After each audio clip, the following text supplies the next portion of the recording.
Guys, അപ്പം നമുക്കിന്ന് പുറത്ത് പോയിട്ട് ഒരുപാട് സാധനങ്ങൾ വാങ്ങിക്കാൻ കേട്ടോ. ഞങ്ങളിപ്പോൾ ജിമ്മിലൊക്കെ പോകാൻ സ്റ്റാർട്ട് ചെയ്തിട്ടുണ്ട്. അപ്പോൾ അതിന് കുറച്ച് സാധനങ്ങൾ വാങ്ങിക്കേണ്ടത്, അപ്പോൾ കുറച്ച് കാര്യങ്ങളുണ്ട്. ATMൽ പോകണം, അങ്ങനെ കുറച്ച് കാര്യങ്ങളൊക്കെ ഉണ്ട്. എൻ്റെ ATM കാർഡിന് ചെറിയ ചെറിയ കംപ്ലയിൻ്റ് ഉണ്ട്. അപ്പോൾ അതൊക്കെ നോക്കാൻ വേണ്ടി നമുക്ക് പോകാം. ഇത് വന്നിട്ട് എൻ്റെ ഔട്ട്ഫിറ്റ് വന്നിട്ട് ഞങ്ങളിവിടെ അടുത്തുള്ളൊരു സൂപ്പർ മാർക്കറ്റിലാണ് പോയി. അവിടെ ഒരുപാട് ഐറ്റംസ് ഉണ്ട്. പിന്നെ അതുപോലെ തന്നെ നല്ല വില കുറവുണ്ട്. സൂപ്പർ മാർക്കറ്റാണെന്ന് തോന്നുന്നുണ്ട്. ഇവിടുത്തെ അല്ല, പുറത്തെയാണ്. തമിഴ്നാട്ട് അങ്ങനെ വരുന്ന അവിടുത്തെ ഏതോ ഒരു ബ്രാൻഡാണിത്. വിശാൽ എന്നാണ് ഈ ഒരു സ്റ്റോറിൻ്റെ പേര്. ഒരുപാട് സാധനങ്ങളുണ്ട്, ഒരുപാട് ഐറ്റംസ് ഉണ്ട്. എല്ലാ പ്രൊഡക്റ്റും ഉണ്ട് കേട്ടോ. അത്രയും ചീപ്പ് റേറ്റുമാണ് കേട്ടോ. അപ്പോൾ എനിക്ക് ഈ ഒരുപാട് സാധനങ്ങൾ അവിടെ നിന്ന് കണ്ട് ഇഷ്ടമായി. ഞാൻ ഓരോന്ന് എടുത്ത് നോക്കും, അവിടേക്കും. ഈ ഒരു ബോട്ടിലൊക്കെ ഞങ്ങൾ വാങ്ങിയിട്ടുണ്ടായിരുന്നു.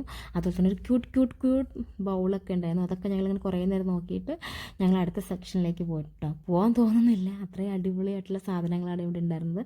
അതിനുശേഷം ഞങ്ങൾ നേരെ ഫുഡ് കഴിക്കാൻ പോയിട്ടുണ്ടായിരുന്നു. അവിടെ ഞങ്ങൾ സാധനങ്ങളൊക്കെ വാങ്ങിച്ചിറങ്ങി ഞങ്ങൾ ഫുഡ് കഴിക്കാൻ പോയി.